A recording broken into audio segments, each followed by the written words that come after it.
whole system would blow up. I mean, because it would then realize that we've been lied to all along, and then has everything else been a lie too? So God help us if it's not there. It would be a very big problem. Gold would go parabolic. But that's not all the gold they hold too. I mean, they have to audit Fort Knox. They have to audit the New York Fed, maybe the West Point Mint. I don't know, because it's not all of the gold we hold. It's a lot of it, but not all of it. But it's a good place to start, and it's long overdue.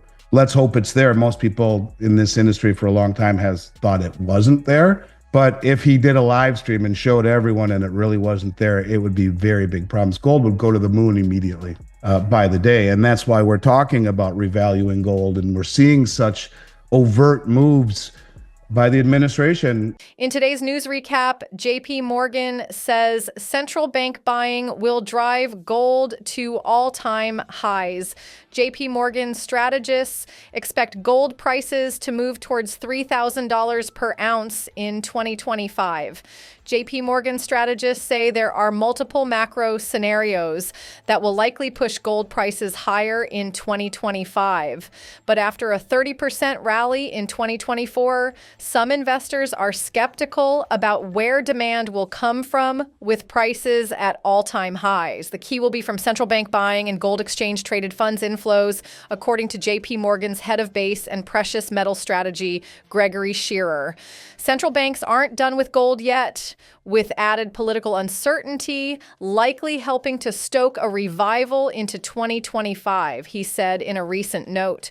According to data from the World Gold Council, after dropping in the third quarter of 2024, central bank gold purchases accelerated towards the end of the year, adding 333 tons, 54% higher than the prior year. The People's Bank of China, PBOC, also returned to gold purchases in November for the first time since April earlier that year. Shearer said, with the PBOC buying again and the potential for China's currency to be further devalued with the risk of tariffs, we think gold owning appetite among Chinese consumers could receive a boost too, as investors turn to gold as a real asset store of value. JP Morgan strategists say there are two potential macro scenarios that will likely both be positive for gold prices, but for different reasons. Under a disruptive path scenario, increased tariffs, trade tensions, stronger inflation, budget deficit expansion, and increased economic growth risks will fuel gold buying as a debasement hedge. In this scenario, central bank gold purchases will likely remain robust as markets experience higher yields, a stronger U.S. dollar, and higher gold prices. Whereas under a Fed-focused path scenario, even if trade tensions are contained and inflation remains under control, JP Morgan said the focus will shift to the Fed's easing cycle. This scenario also skews bullish gold in a much more traditional way, given gold's characteristic bullish skew versus falling real yields over a Fed cutting cycle, the note said. In either case, both scenarios will all help push gold prices towards JP Morgan's forecast of $2,950 per ounce by the fourth quarter of 2025. Now we'll show you the best clips of the latest interview. Don't forget to like, subscribe, and turn on notifications so you do not miss out our daily recaps. And check goldsilverstacks.com to get your Stacker's Handbook, the ultimate guide to stack gold and silver, packed with strategies to trade the gold-silver ratio and get more ounces and build wealth over time, so you don't have to rely on market commentators to make your investment decisions. Enjoy the episode. Talking about the divergence between spot, London spot and New York delivery. And it's pretty sizable. It was bigger. It was at one point, I think it was about $80, but right now, last I looked, the London spot future in gold was about $25 lower than it is in New York futures. And I looked at it this morning, and it was like 29.27 in London and 29.51 in New York in terms of futures prices. That's almost a $25 spread. But we're seeing the same thing with silver too, interestingly. Earlier today, the London spot price was 32.74, and the New York futures price 33.38. That's a 64-cent spread.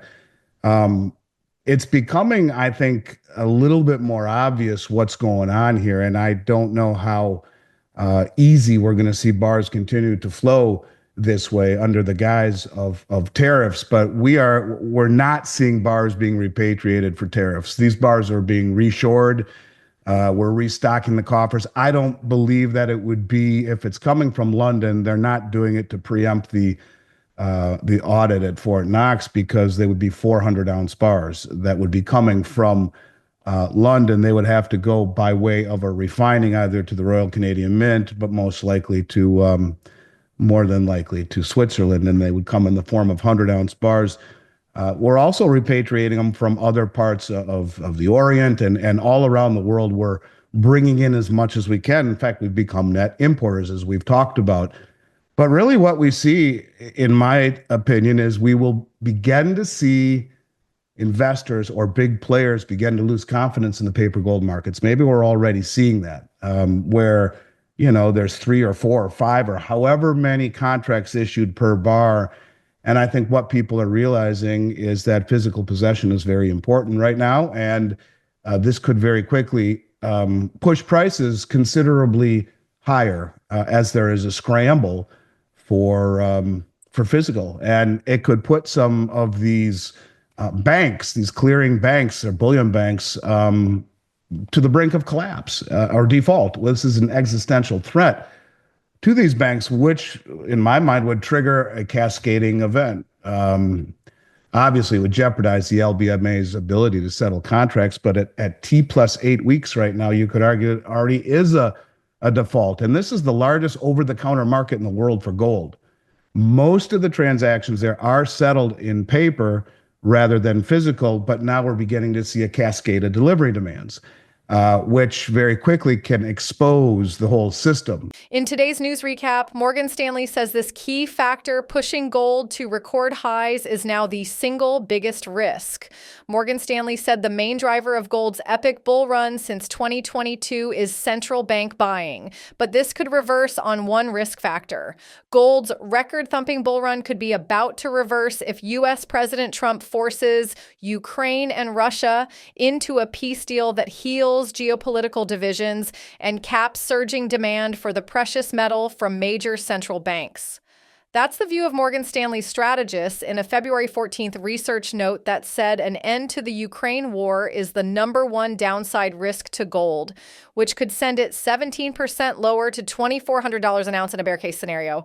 Gold is up more than 50% since the Ukraine war escalated in 2022, but lost 1.5% on February 14th to $2,880 an ounce on news reports. Presidents Trump and Putin spoke late last week about the conflict. Morgan Stanley said fast-changing geopolitics make it difficult to explain the magnitude of gold price moves using traditional approaches hot. However, its base case forecast is that gold hovers around $2,850 an ounce in the July quarter, with potential for U.S. trade wars to push it over $3,000 an ounce in the short term. The bank's bear case of $2,400 per ounce revolves around the thesis that major central banks across the emerging world in particular will slow their purchases of the precious metal if they believe the risk of sustained conflict between the U.S. alliance and Russia eases. In the final quarter of 2024, central bank purchases jumped 54% on the corresponding quarter in 2023, as other worries around U.S. fiscal deficits, money printing, and debt encourage nations such as China, India, Poland, Brazil, and Turkey to seek alternatives to U.S. dollar exposure. The strategists also said that real U.S. yields, measured as the yield on 10-year treasuries minus inflation rates, had eased since January in a move that should support gold prices. Now we'll show you the best clips of the latest interview. Don't forget to like, subscribe, and turn on notifications so you do not miss out our daily recaps. And check goldsilverstacks.com to get your Stacker's Handbook, the ultimate guide to stack gold and silver, packed with strategies to trade the gold-silver ratio and get more ounces and build wealth over time, so you don't have to rely on market commentators to make your investment decisions. Enjoy the episode. Or create a run on the vaults, just like a run on the banks, and realizing that there's not enough physical gold there to cover. This has never happened before. We've talked about it on your show for 4 years, but never like this. It was that little by little thing. So is it something that is related to the Basel III Accord, which United States banks, I guess, are going to embrace in July, maybe? Which allows them to, call it a tier one asset, at least in terms of their ability to borrow off it against an asset to borrow against with the Fed. I don't know. I don't think it's just that. I think it's something deeper. But whatever it is, it's beginning to really shake things up across the globe as it pertains to the physical gold market and the physical silver market. It hasn't spilled into our reality yet, but it will. And what's really interesting more than anything is the lease rates are spiking. And the lease rates are what are used for players to borrow gold or lease gold in an interim if they don't have the gold that they're supposed to get. It's delayed. There's refining delays. There's supply chain delays. So they would borrow gold or borrow it from or lease it from a bullion bank, as an example. And usually it was just 20, 30 basis points to do so that they could use it to make their jewelry or their bars or whatever they need. They have a contract, let's say a 30-day contract to get that bar. They're paying, not much, might amount to 1% over the life of the contract, but then they get that bar that was delayed and give it back to the party they leased from. Well, these lease rates have spiked to 5, 6, 7% or higher. Same thing, you're seeing the exact same thing on SLV and GLD. The lease rates for the shares to borrow them have gone from 0.5% to 12% in 3 weeks, gone up 24-fold. And the number of shares that you can use to borrow to short the price or the stock has gone in SLV from 10 million to 10,000 in just a few weeks. That's a 99+% reduction. So there's some very interesting things going on that might really lead to a greater price discovery of what gold and silver should actually be priced at, which none of us really know. But I will tell you this, being naked short right now in London must be very frightening. And we haven't seen the end of this yet. Maybe the beginning of a reset. That's when the whole thing resets. And the systemic nature, you look at these bullion banks. Well, these bullion banks are the biggest commercial banks in the United States. You Bank of America, Citibank, JP. Could that be the beginning of a reset? I mean, what is the dollar really, but based upon the confidence of this country? Our treasuries based upon confidence. Everything is based upon confidence, really.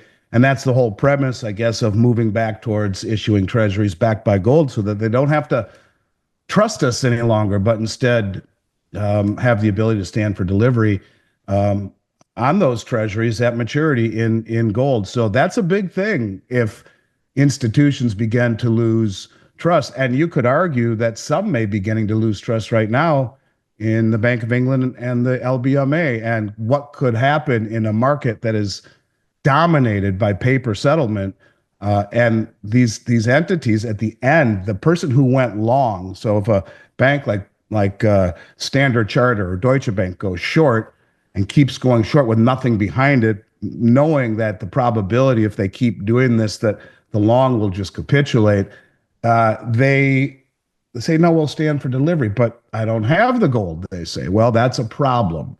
And the systemic nature of it all, where all these banks are connected. This is why evidently UBS had to bail out Credit Suisse, or would have brought down the entire matrix. So these banks are not just bullion banks. They're highly connected systemically through all different forms of derivatives through the whole ecosystem. Is it the beginning of some sort of an event, a blow up? I doubt it, but who knows? The whole system is, I think, frail to say the least. And but that's how serious it truly is. You see a failure to deliver or by one of these big banks, and it's a daisy chain, certainly to the metals market. But what does it mean to the other areas that these banks are invested in, to the bank itself, to the tax credit default swaps, rather, to the insurance industry that backs that up? The whole thing has been layered and layered and layered through derivatives so deep, so intertwined that it's something that we probably don't want to find out. What do you think about Andy Schectman's insights on the BRICS nations, the silver squeeze, and the potential explosion in gold and silver prices? Are we really on the verge of a massive shift in the global financial system? Let us know your thoughts and predictions in the comments below. Do you see silver and gold skyrocketing soon, or do you think the squeeze might ease up? Let's discuss it. Now check this video right here because it's a perfect fit for you, and I'll see you on the other side.